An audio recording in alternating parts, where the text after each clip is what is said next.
tell us a bit about yourself? Like, what do you do? How long have you been involved in Just Stop Oil and whatever? Yeah, sure.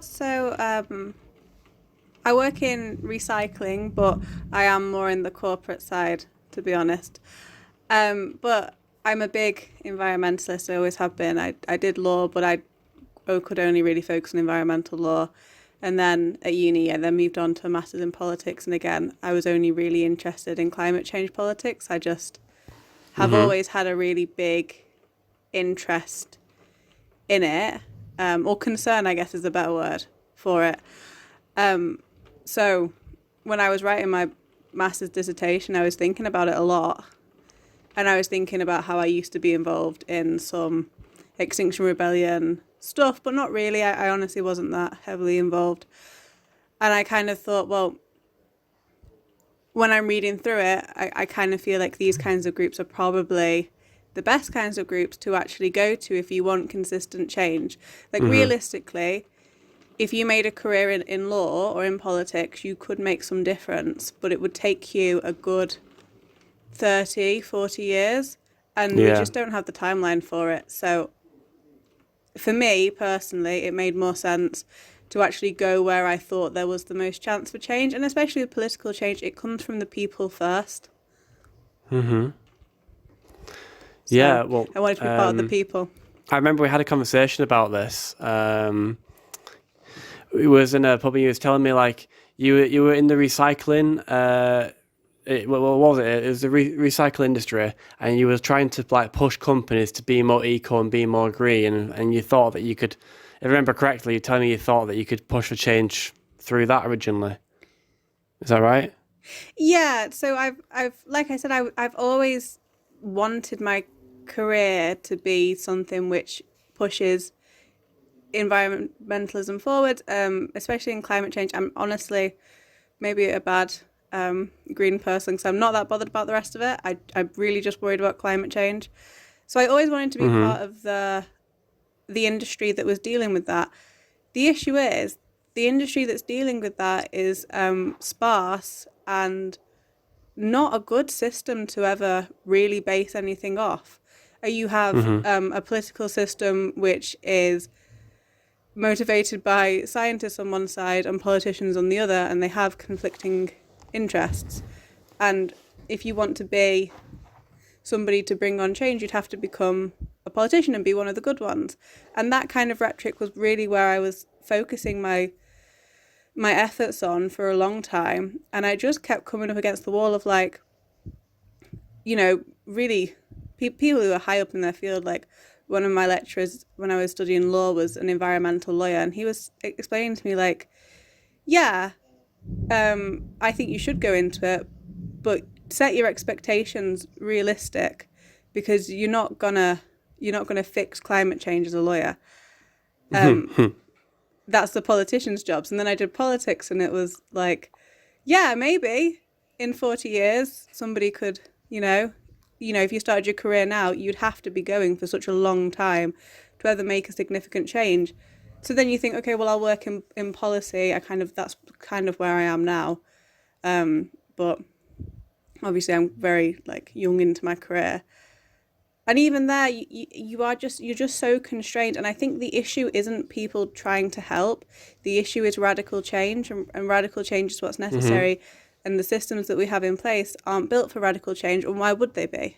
Because that is not a helpful thing in most other areas.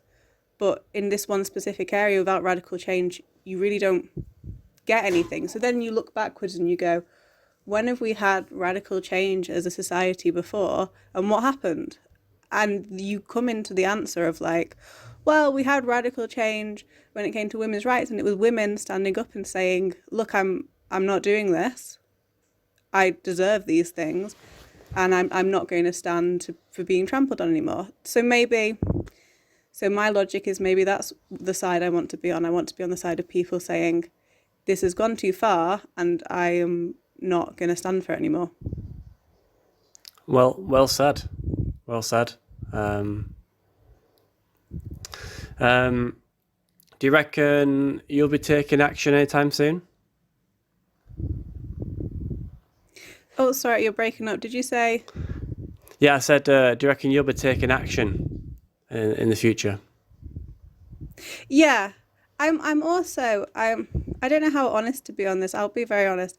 I'm also in a really weird headspace with that as well because it's a really interesting conversation to have that I keep going back and forth on. I'll definitely take action. Hmm. At first I was like, this is the right way to go, arrestable action all the way. And then the more stuff I do in my job, I was like, oh, well, actually, I do some good in my own job. And then obviously you have all the really selfish motivations of Yeah. like, I just don't think I'm brave enough to do that kind of thing. So I go back and forth on it a lot. But I obviously would, well, not obviously, but I would like to take action. And I really go back and forth on arrestable action. I mean, I know a lot of action now is arrestable action, but realistically, there are tiers. Slow march. Yeah, there definitely are tiers. A slow marching's pretty low on that list right now, I think. Exactly, yeah. It's pretty unarrestable.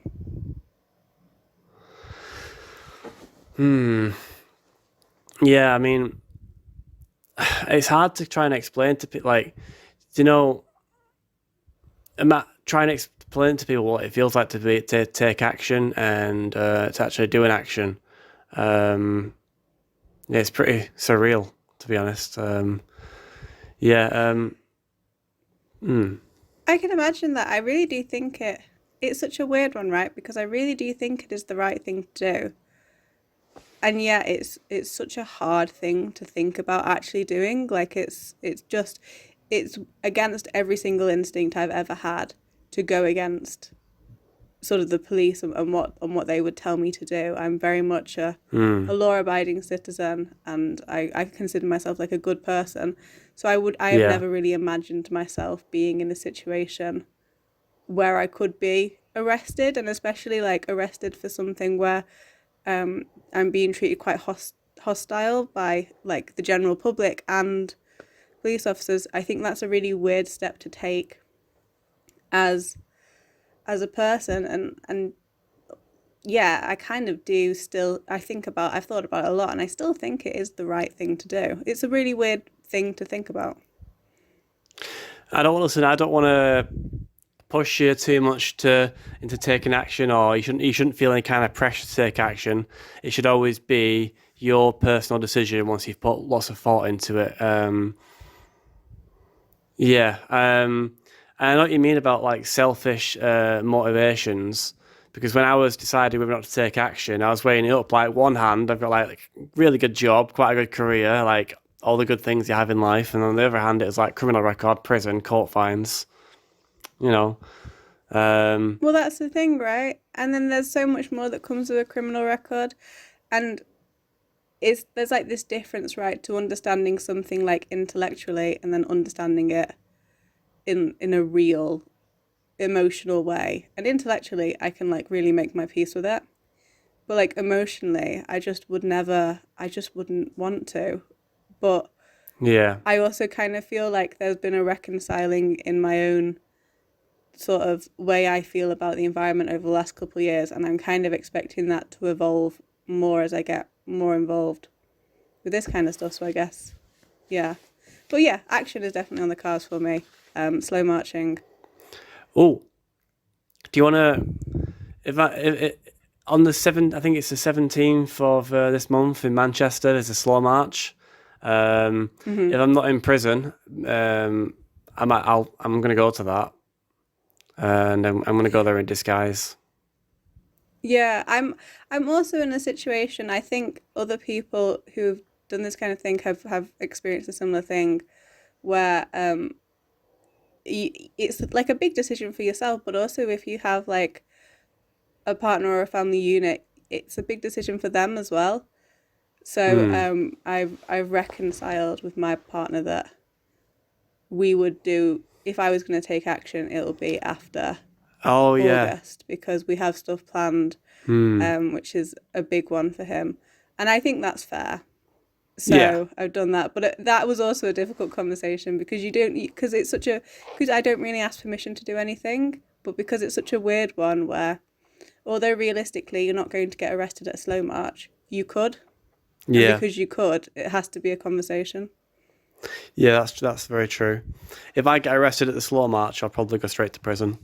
Um, Yeah, yeah. Um, I probably wouldn't. no, you Just let me wouldn't. No, go. you did just let you go. Like they'd arrest me, they'd search me, they'd find a tag, and they'd be like, "Hang on a minute, you're not allowed to be doing this."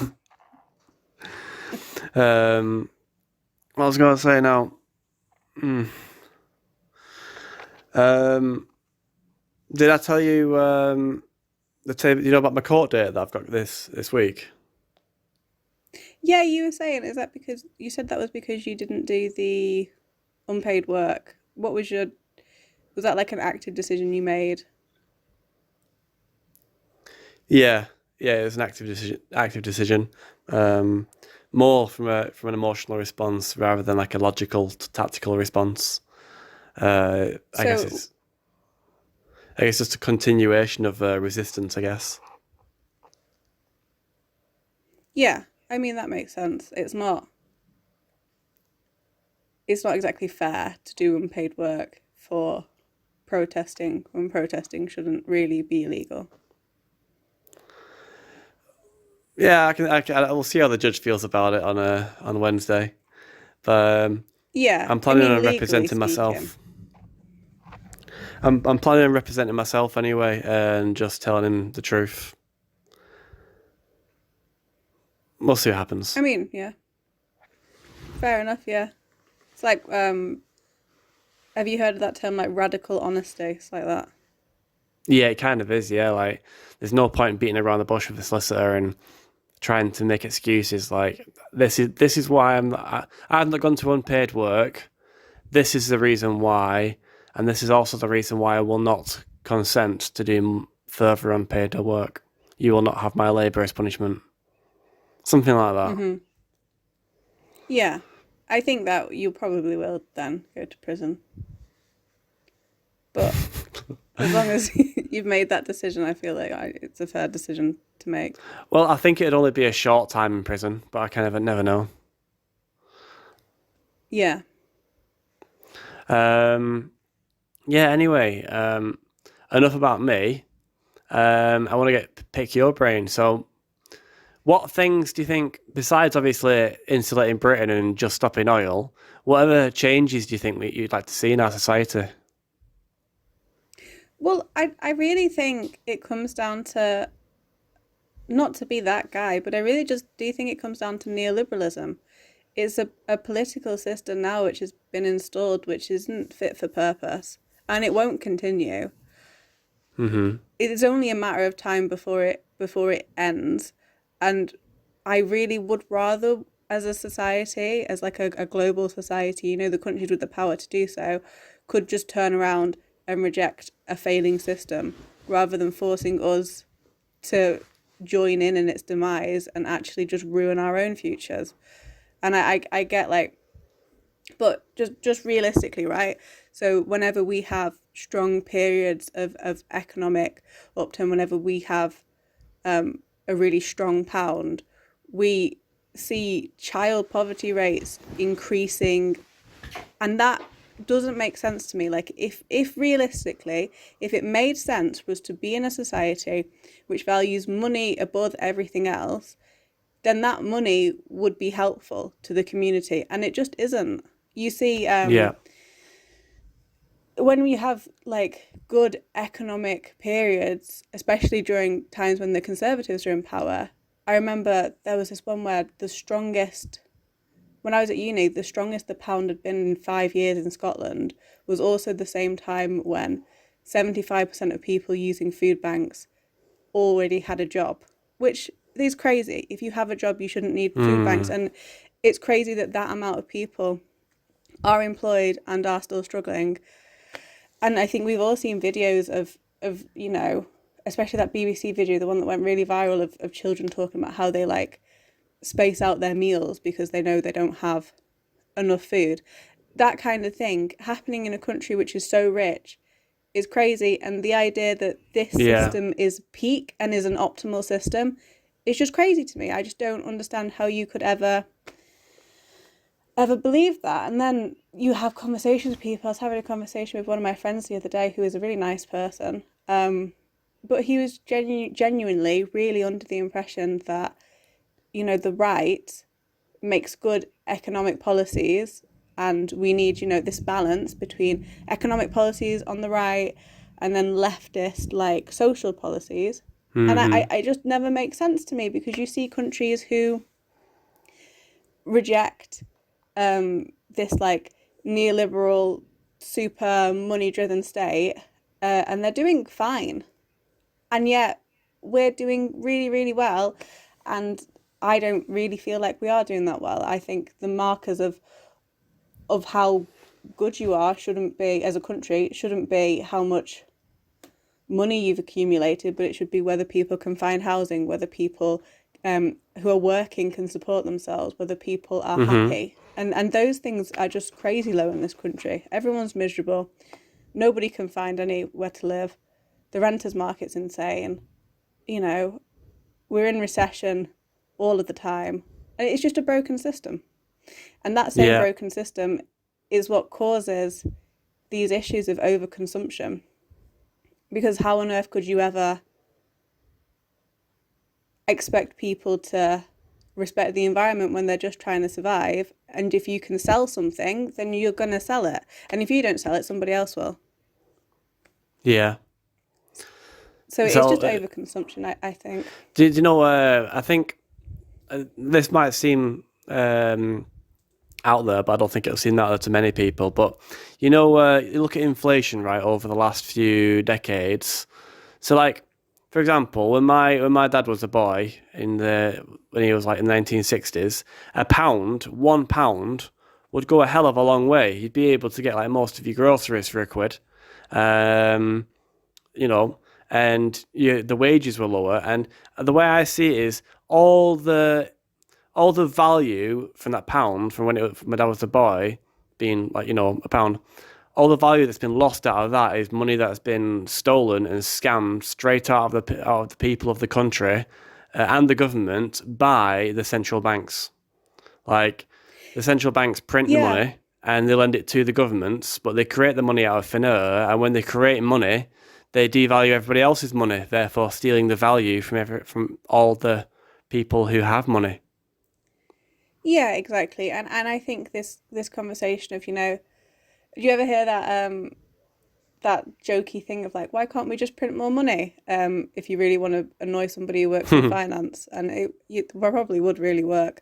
But they do. We do print more money all the time. We're doing it, consistently.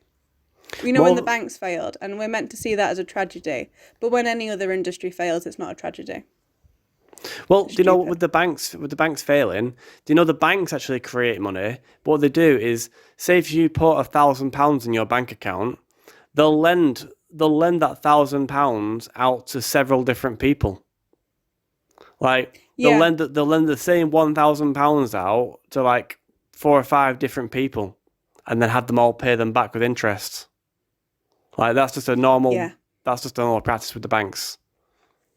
Yeah, economics is just such a confusing topic to think about, because I understand, to an extent, where I did a module on it during my master's, and I feel like I got a good basis of it. And yet, if you actually sat me down and asked me to like properly go through it, I genuinely couldn't.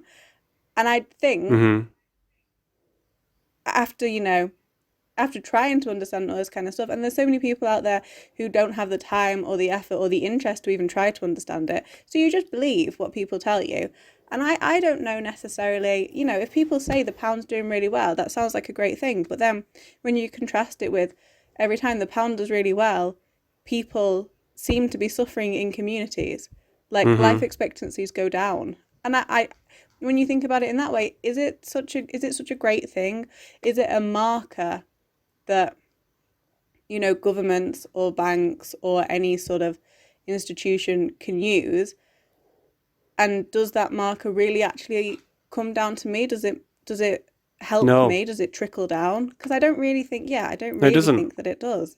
So I'm pretty convinced it helps the richest people in our country when the pound is high, but the poorest people in our country, it doesn't help at all. Like, No, it exactly. doesn't make a difference to their lives, really. Yeah, and I think as well, you have to have these like thoughts when it comes to environmentalism because there are institutions of power that are really important to address when it comes to anything, but especially when you look at the environment. For example, there's like this will be of no interest maybe, but there's a bottle return scheme happening in Scotland, and through Hmm. lobbying by supermarkets and Coca-Cola, it's no longer happening. What? It's happening in 2025, but is it Why is would it they? happening in 2025? Why would the supermarkets lobby against a bottle return scheme? It's extra work. You have to come and pick up the bottles from people who can't leave the house. Maybe I don't really know if that was ever installed in legislation. And then there's other things to it. You have to install the bottle machines in your supermarkets. Also, there's the whole question of, we're in a recession, and if companies have to put 20p on top of a bottle price or a can price, if you're buying multi-packs of cans, maybe you're pushing it out of the financial reach of certain people. And that, I think, is a really legitimate thing to talk about. But it's crazy that a company can go, I don't like how this will affect my profit margins, and therefore you're not going to do it because I'm going to lobby my trade union. And it's not to say that trade unions are bad, and it's not to say that that existence of power dynamic there is bad. I just think it needs to be more well known, because oftentimes when you say things like, well, companies don't want to do this and therefore we're not doing it, I think a lot of people hear like, oh, that's a crazy conspiracy theory. But it isn't. There's a whole infrastructure in place for companies to say, I earn a lot of money, I'm based here, and I don't want this. And those institutions, like those instruments, are put in place because they're really useful. But you really need to properly look at them and think about what that means for things like Shell or BP when we're saying that we don't really want oil and gas anymore. Yeah. In my opinion, it just comes down to us needing to separate the power of money from politics. Yeah, I agree with that as well.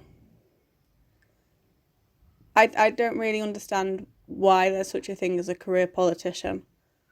I, I think people should be paid fairly for politics, obviously, and if they're not paid, you also end up in that weird situation that we had, at the start of the feudal system, where people just couldn't access politics. But now we're in a position where people go into politics to make money, and that obviously isn't working very well. So, Hmm. I Oh, mean, there's so much like radical change in my opinion that has to happen now, and it's unbelievable. It's like it's going to be like turning the entire system on its head, changing our political I system, changing our financial systems. Go on, you were going to say something. it yeah no, but it really is coming as well, and I genuinely believe that. I think it is just a question of, there's all these markers that people use to predict when things are going to change. And I feel like, at least when I was studying, I felt like we were hitting them pretty consistently. Um, you know, Hmm.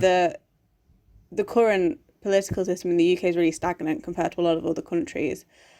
And when you sort of reading into it, you do find that in a lot of other countries where they had that period of being really stagnant, I then saw a big political shift. It came from these sort of I want to use the word populist, but people often associate that with a bad thing, but I don't mean it in that sense. I mean it in the the new definition, like the Chantal Mouffe definition, where it's like, well, these groups of people who want radical change for the Hmm. people, and Yeah. they're actually making the change. So Can you hold I that thought think, for a second? Can you hold that thought for a second to get my mhm. laptop charger? Yeah. Sorry, I'm back. Um, you um, were saying. well, yeah, I think I went on a bit of a waffle anyway, so it's probably a good idea to just go back to the start of the thought. I don't think anyone cares what Chantal Mouffe has to say. Like, I do, but I don't know if everyone does. But yeah, no, I think radical change really is coming, because you look at other countries that had a stagnant political spectrum, which we have in the UK. And when you look at what changed, you had a group which moved on the political system. And a lot of the time, the group isn't very popular, but they're just really hard-headed and they just don't move. And that's what you need. So, Kind of. I mean, I don't know. It kind of sounds like what we're seeing from Just Stop Oil, that, to be honest. We're kind of being hard-headed and refusing to quit, aren't we? Really, that's what I've seen. Yeah, like, yeah, exactly. And also, like, I mean, especially in, in a lot of the countries, you see, like, a couple of different groups popping up all around sort of similar issues, maybe not the same issue, so maybe not all the groups would be around climate change, but I think, you know, a lot of people are getting really sick of not having any money, constantly being scared that, you know, if they have children, they're going to die in a fiery climate crisis. You know, not being able to afford housing, not being able to find housing if they can afford it.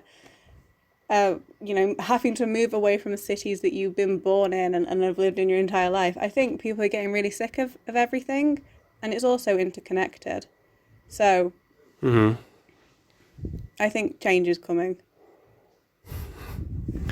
I think change is coming, but I feel like it's either going to be like forced change from the climate or political change. And I feel like it could be political change because of the forced change. I feel like we could either change peacefully now or change with a hell of a lot of friction later on when the food shortages are here and the water shortages are here and people are starving. Then by the time the change comes, then it will be potentially too late. It'll be too late, yeah.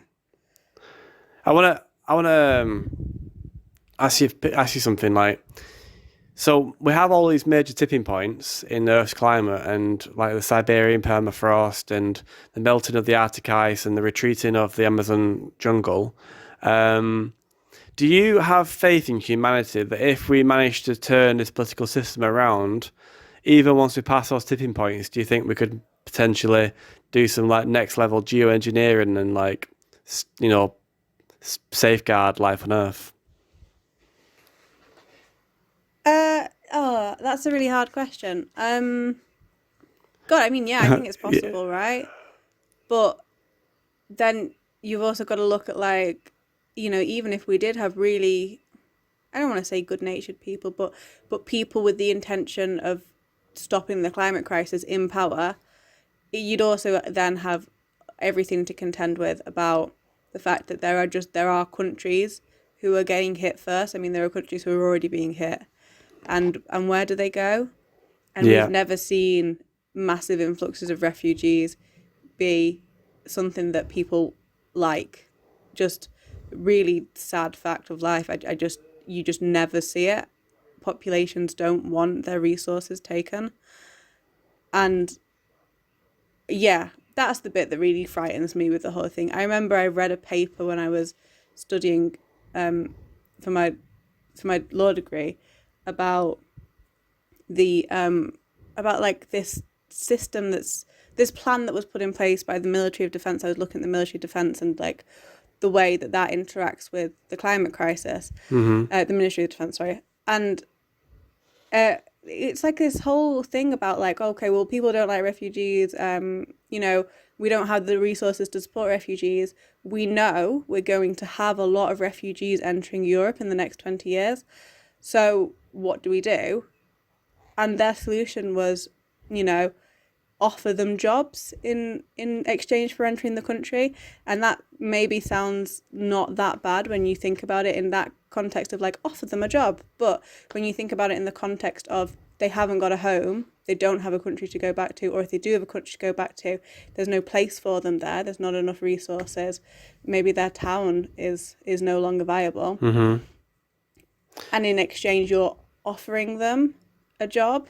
It's not really an offer, is it? It's forced work, and that doesn't feel great. And the jobs were the jobs that British people don't tend to do. The things that we already have, like, seasonal workers in for, or at least we did before Brexit. So yeah, I just think I have faith that we could like really halt what's happening, and then put some mitigation in place. Yeah. I do think I am, if I'm being honest, really pessimistic about the way states would react to an influx of refugees. And realistically, we've gone past so many tipping points, there will be an influx in refugees. So that's where I'm at with it, which maybe is a bit pessimistic, but we're already there, so I'm thinking, let's just stop it getting worse. yeah, I'm thinking, can you imagine if we were to go over to these other countries, it's mainly the north of Africa and Asia and all the other, like Brazil and poor nations that are going to be hit first by the climate crisis, and start building resilience into those countries, like start building insulated homes, green energy, water purification, permaculture, rainwater harvesting, and the list is endless. You could, houses, schools, because that would be the way to stop a massive influx of refugees. Is make it so their home is actually suitable to support humans. Yeah, exactly. And so yeah, like adaptation, I think is so necessary, and I think yeah.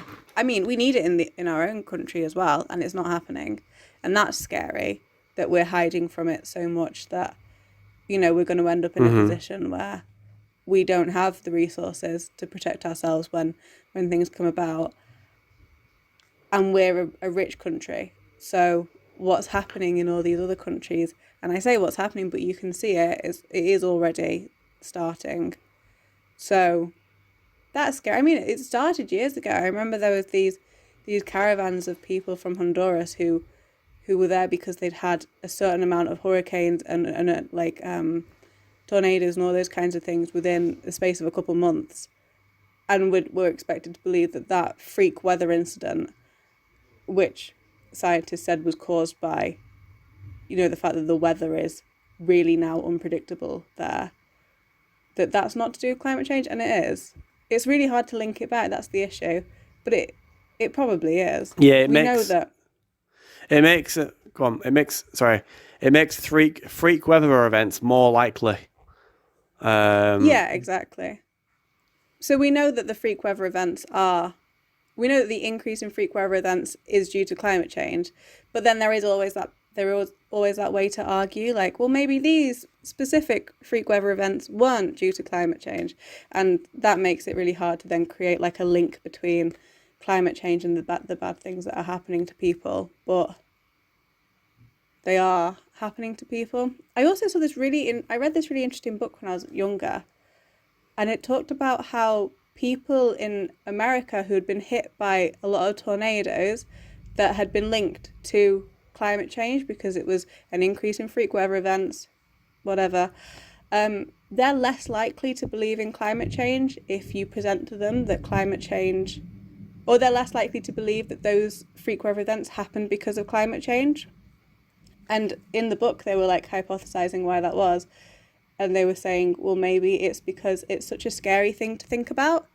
If you decide that, the tornadoes and the freak weather events that are hitting you and destroying your community are something that's going to carry on forever, and just get worse over time, that's a really hard thing to face. So you just don't.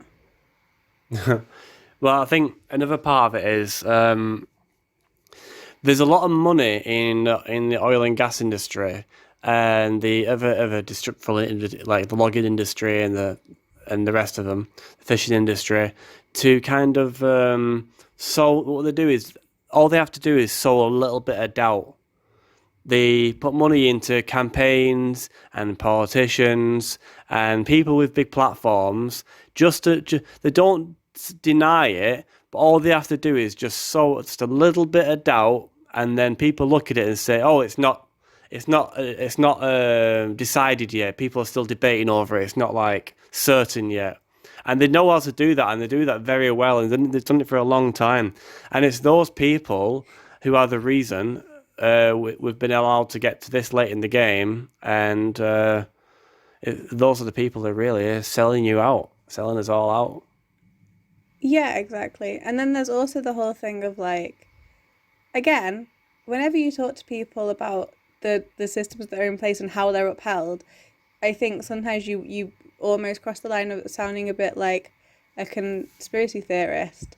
But, you know, companies are really good at marketing. Like, they're really, really good at it. I mean, I'm addicted to my phone and I don't want to be. Hmm. So I think, they've managed to like fabricate an addiction to certain apps. I mean, when they market things, people buy them. So we know it works. So it's not unrealistic to think that, governments who have a lot of resources and the ability to create more resources when they run out, that they would also have really sophisticated methods. And I don't think it's necessarily that they're controlling the narrative. I think it's more on the stance of like the system's already in place and it is you really wouldn't say something that doesn't align with your policies, so you will just keep replicating the same thing that's already been said over and over and over again, and that reaffirms the really stagnant way our politics works, where we get new facts every year and nothing changes, because why would you ever conflict your own policies? And there's also that whole thing of like the individualization of everything. So I feel guilty about the environment a lot. And I think a lot of people do. And I don't think I should feel guilty, and I don't think anybody else should. I don't think that people have any responsibility within their own lives to downplay the amount of fossil fuels that they produce, apart from people with mass amounts of accrued power, like mass amounts of accrued capital.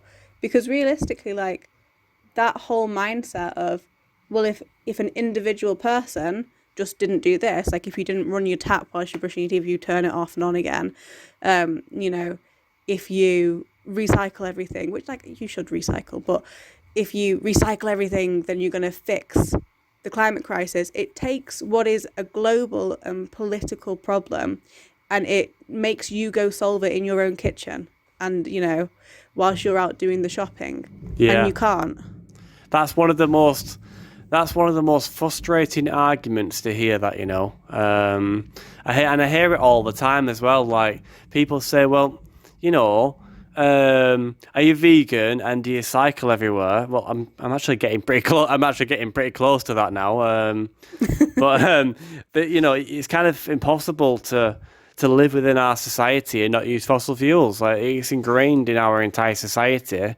And then to blame an individual, say, well, you got here by a train today, or you come here on a bus today, why then you're not allowed to protest and now your opinion's invalid.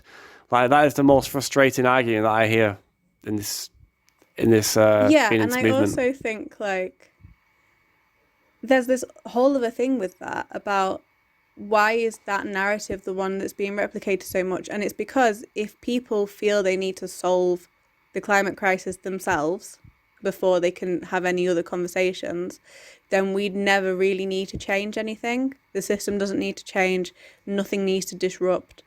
And I think that's a really, really attractive proposition for everyone. I mean, I would prefer it if nothing ever changed and then nothing bad happened. That would be great. But It would, it's wouldn't not it? That'd be realistic. that'd be really cool if that was the situation. Yeah, exactly. Like if everything was just great forever, amazing. But sometimes you've got to be realistic. So yeah. It's Also, such then a. Go on, you go first. I was just going to say, also, there's once you do that, once you say to people, what are you doing to fix the climate crisis? And people have all this guilt and fear and they're so scared, then they also then just retreat. They give up. And it's like a documented phenomenon that people just get exhausted, just emotionally exhausted by climate change. It's a big topic. It's hard to engage with. And even me, like I turn my notifications off on Signal all the time. When I've had like a really busy week at work Yeah. and nothing's going right, I just can't think about the climate crisis. I just don't have any space for it. And that whole individualization of responsibility, telling people to fix it themselves, and then they end up in situations that are impossible, like what's the best way to save energy, what's the best way to be green, there really isn't one. It just exhausts people and leaves people in a state where they don't want to think about it, and then when they're being asked to think about it by groups like Just Stop Oil, they just feel really overwhelmed and frustrated by it. Like I have loads of Yeah. friends who are good people, and recycle and want change, and they're just exhausted by the idea of climate change, and they don't want to be involved with it, or they don't want to hear about it. And I think that's also, I think it's fair, but it's not sustainable for like a society that survives. Can I tell you something? It's quite relevant to that. Something I went through. Well, when I was in prison, I kind of made a decision to myself, a declaration to myself and to the universe at large, that I am going to find the way, personally, like to make, like we are going to change the world. We are going to do all those things. We're going to right all the wrongs, and somehow part of my actions is going to be adding to, like, helping create that basically. And then so that's quite like a thing to get your head round. And it might sound a bit deluded, but I made the conscious decision to make myself believe that anyway, because I have nothing to lose in the process.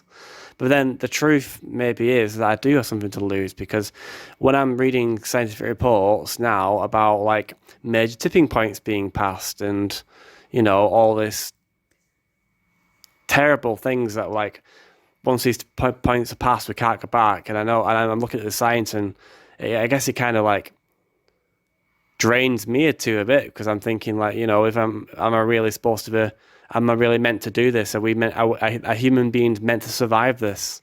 Is there a way through this? And I go between a back and forth between feeling like maybe there isn't a way through this, but we'll do it anyway. And in fact, no, there is a way through this. And even though we can't see the light at the end of the tunnel, that everything we'll need will be shown to us in the right time and sequence, and it'll just come together. Impossible things have happened before in history, and they can happen again. Yeah, I think that's like a weirdly optimistic and pessimistic thing all at the same time, because you're saying, I think, if there was going to be change, it'll come from us. Like, I think the system's broken and it needs fixing, and yet I think we can do it, even though it's all stacked against us. I think I have like the opposite thing a little bit, where I sometimes think like, God, imagine if, and I used to think this a lot at uni, because I'd like read something and I'd go, that's crazy. If everybody knew that, then we wouldn't be in this mess. And they all do. And I was just really young. But I like would constantly think like, oh, well, by the time I finish uni, this will all be over. So I better think of an actual career plan, because I can't work in climate change, because I'll have fixed it by then. And I finished uni and it obviously wasn't fixed. And I was like, oh, okay, well, like, surely it'll be fixed by the time I finish my master's. And then I keep thinking, like, surely at some point a politician's going to turn around and go, God, yeah, this is going to affect my kids. Maybe I should do something about it. And they just really never seem to. So I almost go back and forth in my own head of like, well, if the problem was really that bad, wouldn't somebody fix it?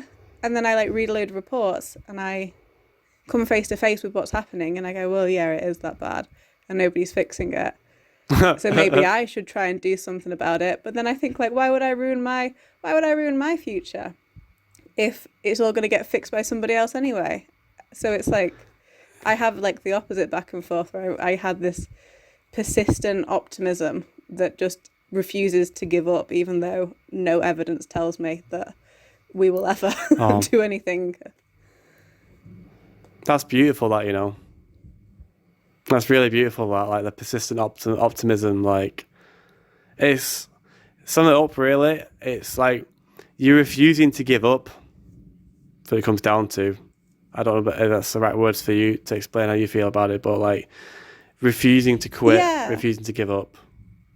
Yeah, and I think I'm maybe the opposite way to you because when I feel really positive about it, I actually don't really feel like the need to get super involved. But when I feel kind of negative about it, then I feel like I really want to be involved because I want to start to feel like I'm in control. I don't want to feel out of control if things are going wrong. Hmm. Whereas if things are going right, I'm more than happy to sit back and relax and not do anything. See, that's interesting. That's an interesting way of coming towards it because I've come at like a different perspective. Where it's like I feel I kind of like in a way believe like the only way that this change, most likely change, is going to happen is something I can do. Like I can only have control over things that I do. Therefore, the only control I've got over the climate crisis, the only way the climate crisis is anyway in my control is if something that I do helps solve the climate crisis. Um, yeah, Yeah, that makes sense. yeah. I don't know.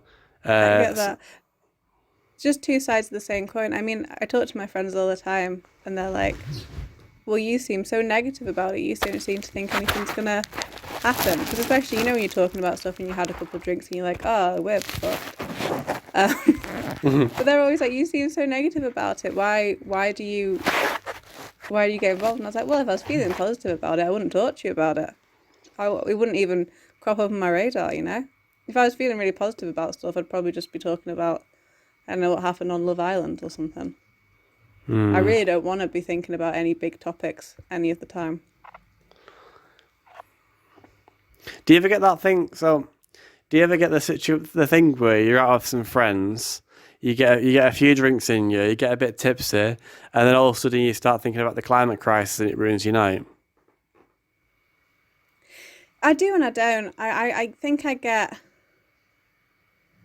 like, no, yeah, I've had it before. I'm just thinking, I went through a period that I would maybe call like, this is dramatic. I don't know another way to describe it though, but it was like, it wasn't a mourning. It didn't feel like grief, but it almost was a mourning. I felt like I was coming to terms with a new life for myself. Like, I was like recontextualizing things that I'd thought about since I was like little. Like I've always had like in my head a plan for my own life, and I thought I was going to be, you know, super successful, like corporate business lady, and I thought that I was gonna like have like a load of kids and like have this life. And I feel like you do have to just eventually just start to like, as you grow up, you become more realistic. And it's weird because I thought I could be like a do-gooder corporate lady and still like, you know, create positive change and still like have enough money to like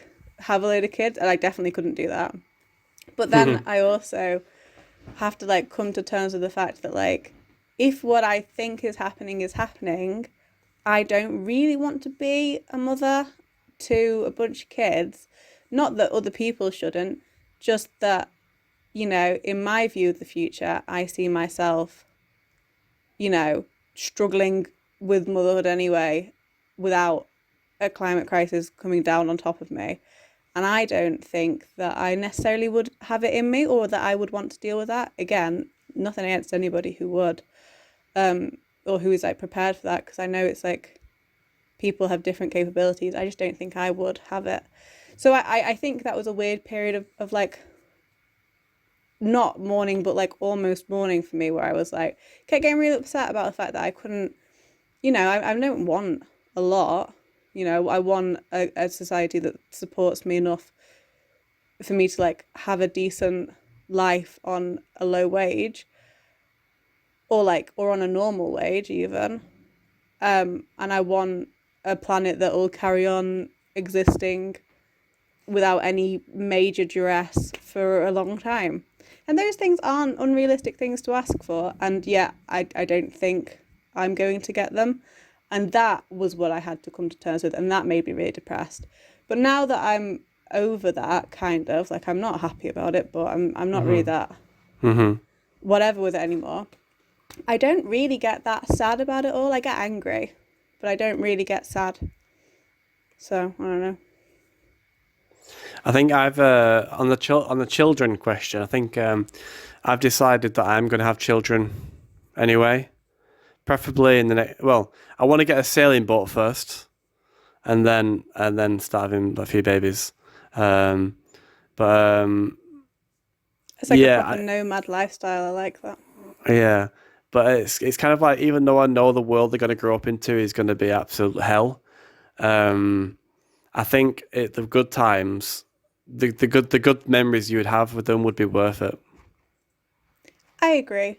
I think, I mean, I think it's such a personal decision. And I saw this really interesting Twitter thread ages ago. I deleted Twitter now because it's awful.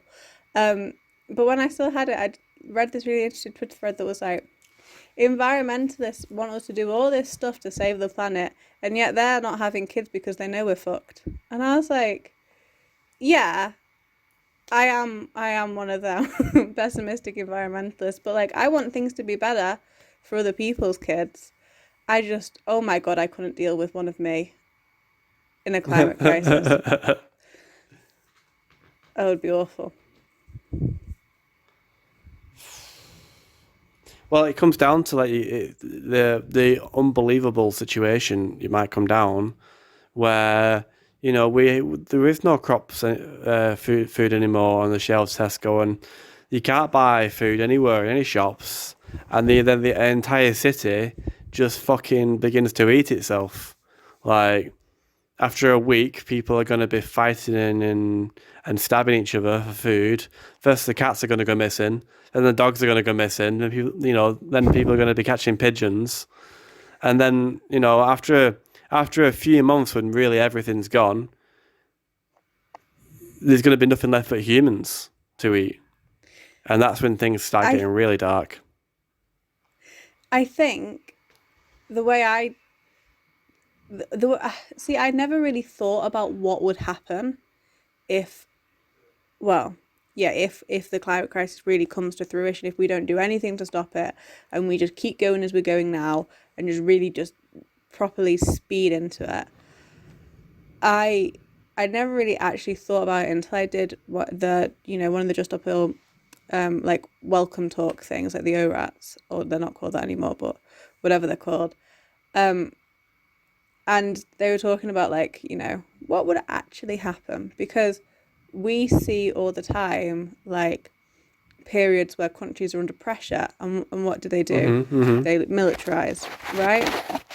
So that made me think, the scary thing is, I think maybe in the UK we do all right for a lot longer than everybody else, and I think we would maybe do all right based on terrible war crimes, and that scares me even more than the idea of everybody suffering together, because you know under periods of economic distress, countries and people can do terrible things.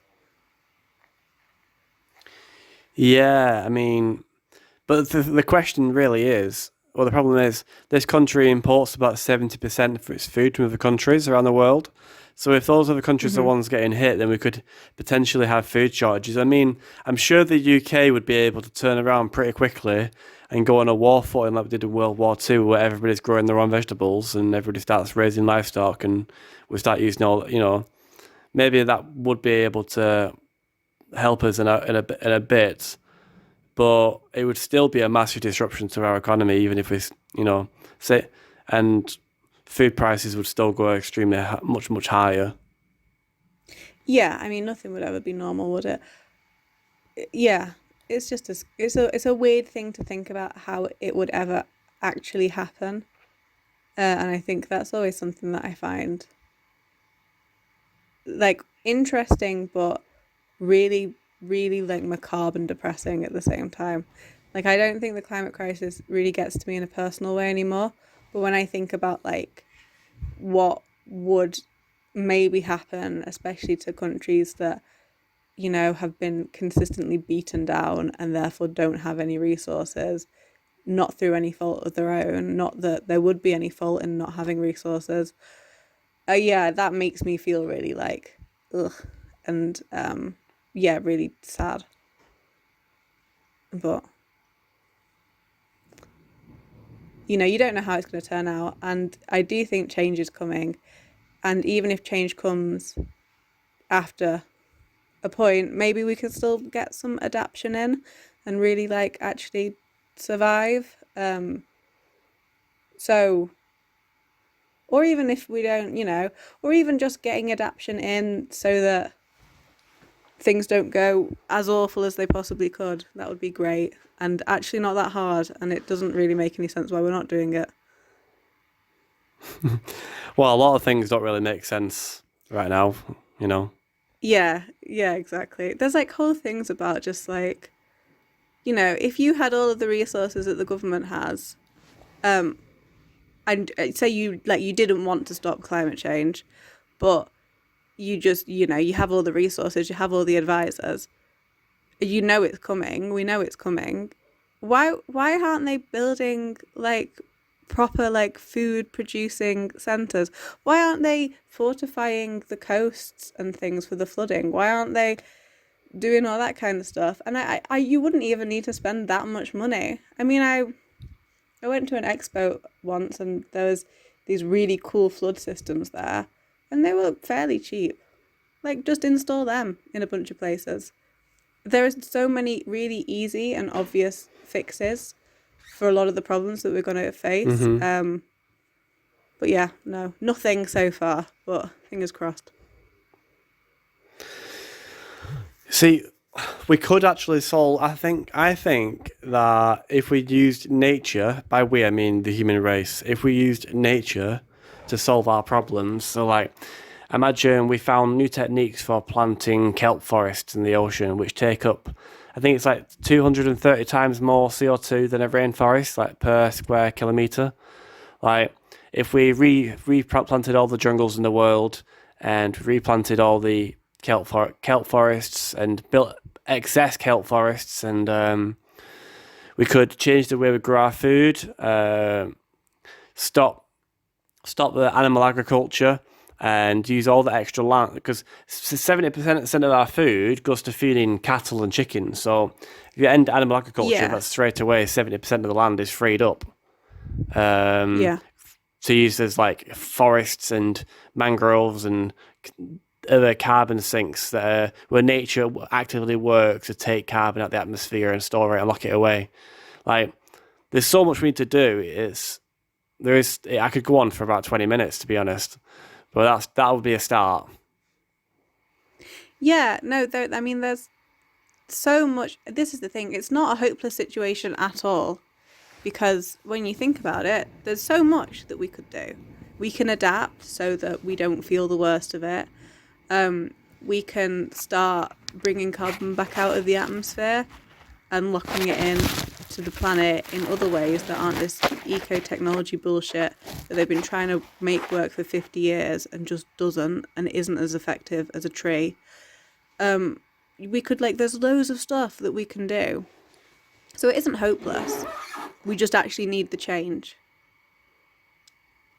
And that does make you feel more positive. Yeah, it does, doesn't it? Yeah.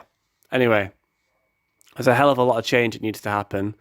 But it is possible, and there's a lot of things we can do, and nature could be our greatest ally in that.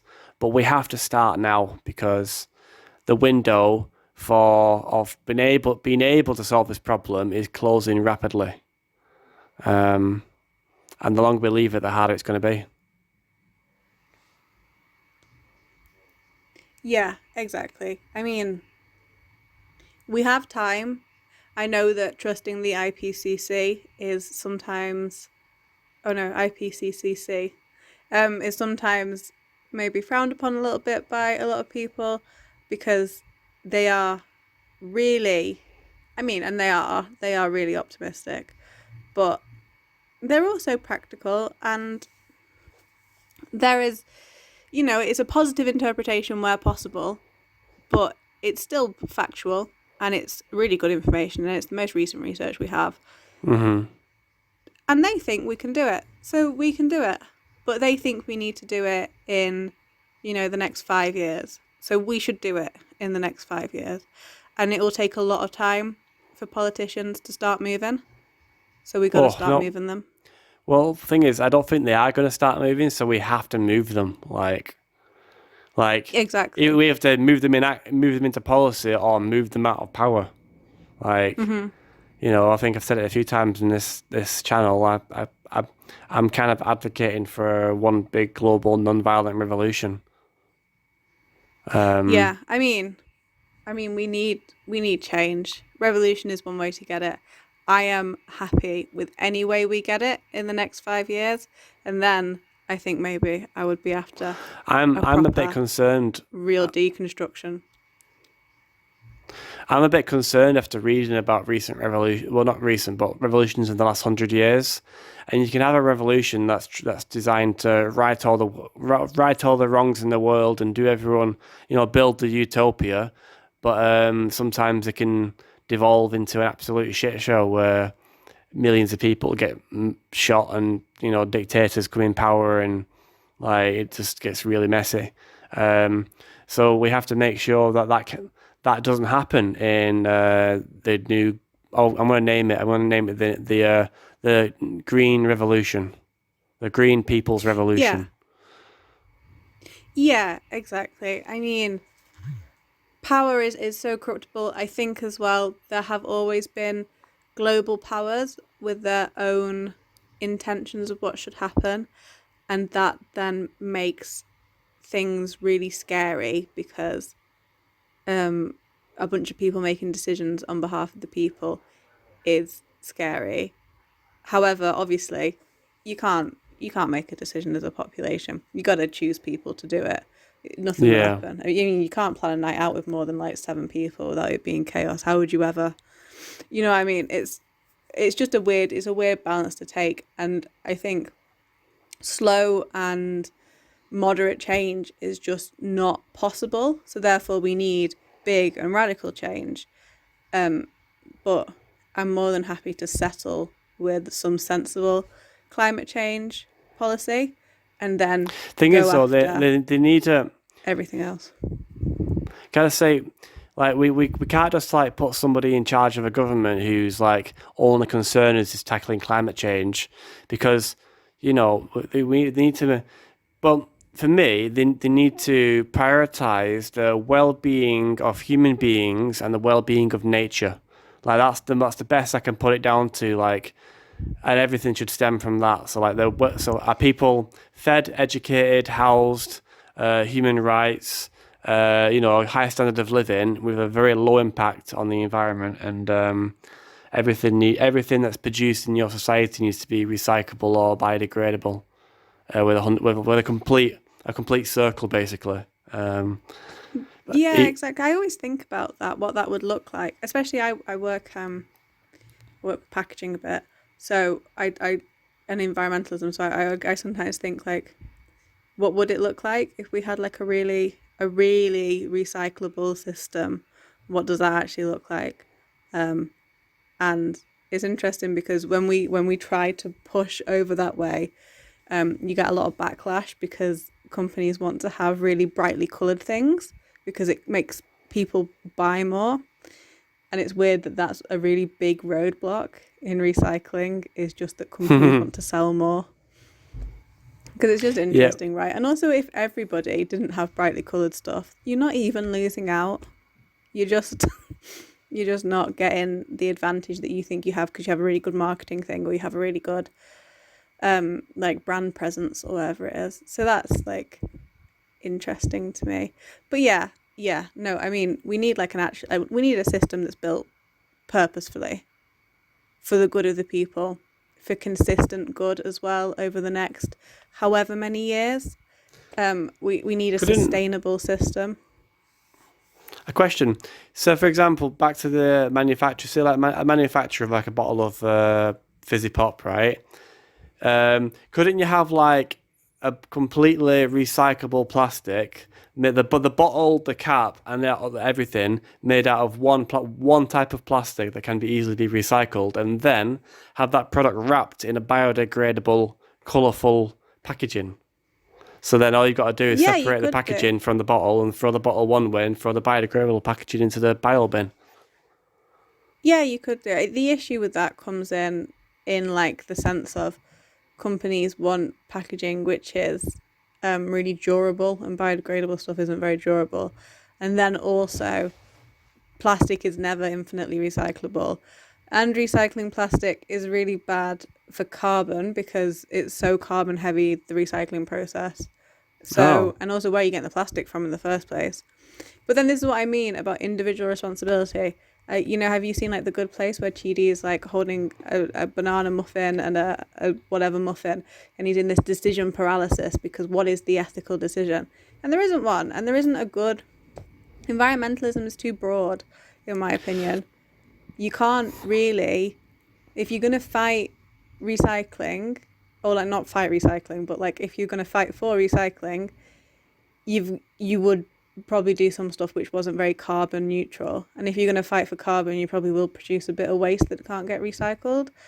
So yeah, you got to balance things out, and you also I think have to well, prioritize. right Like, now, we can bury waste, but we can't bury the climate. yeah, like you just, I was about to make the same point. Like the plastic pollution is a problem, but the most pressing problem is now the carbon in the atmosphere. Like maybe we could solve the recycling thing later and just solve the carbon thing now. I mean, that's, and I'm not just saying this because I want to keep my job. I that's what I believe. You gotta like, you gotta prioritize, right? I had this conversation sometimes with people. Just, if you ever have been a bit of a green person, you will eventually get somebody saying to you like, well, what about this? What about that you do that isn't sustainable? And you have to turn around and say, look, I just don't care about anything else. Like I'm literally just I'm scared of climate change. I want to fix it. That's literally all I'm in here for. I will recycle, but I'm not going to go to the ends of the earth to fix it. It's not the thing that I am the most interested in. I mean, plastic pollution is terrible because it's really bad for animals and stuff, but actually just producing plastic. And I mean, also there's glass. Glass is so good. It's just such a good material. And you don't really Infinitely. need to remelt it. You can just wash it if you want. Like, have you seen like Germany has like a 98% glass bottle recycling rate or something like that. Like, it's insane. Like, they do so well with that. And it's because they have a deposit return on it. But then it's also because, well, the reason that it's such a good system, in my opinion, is because sometimes you'll get the bottles and they'll have these weird scratch marks all around the edges, but the label's still on, it looks fine, and it's perfectly drinkable.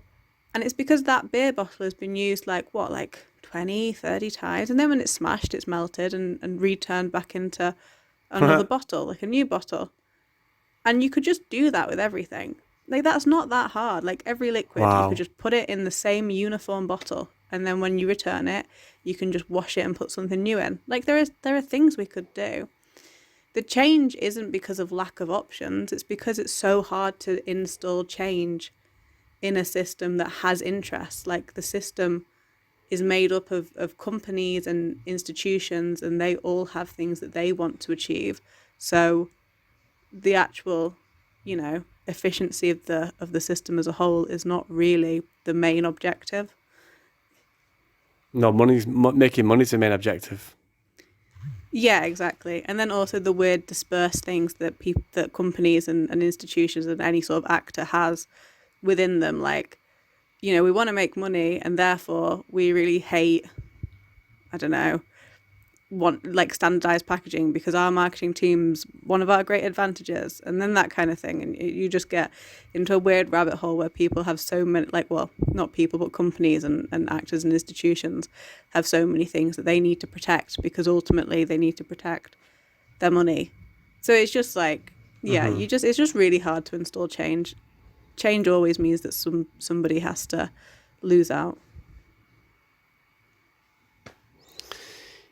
Well, I've loved having you on the show. By the way, you've made some very interesting points. I'm going to round the show off in a minute. Is there anything? Is there one last thing that you want to say? I'll give you to think about this for a second because I see these videos as a way of preserving messages to future generations. People watch it for years from now. So, is there anything you want to say? to people in the future? I guess my only real motivation for any of this is that I think when I look at myself and who I want to be and the situation that I'm facing or that everybody's facing, I want to have been somebody that I admire and agree with when I look back on everything. So I just think like, yeah, if anyone is in any doubt about what you should do, just think about, you know, years down the line, who are you going to wish you'd been? Well said. Well said. Okay, I'm going to round us off here then. So thank you for coming on the show. And thank you for everybody who's listened this far into the episode. If you want to come on the show, then please email activismuncensored@gmail.com. Please remember to subscribe and like and share this with your friends and family if you thought it was good. Thank you and goodbye. We are the tongue that speaks the truth. We are the song upon the wind. We are the courage to stand forth. We are the change that now begins. On this good green earth, we will take a stand with an open heart and a healing hand. With an open heart and a healing hand.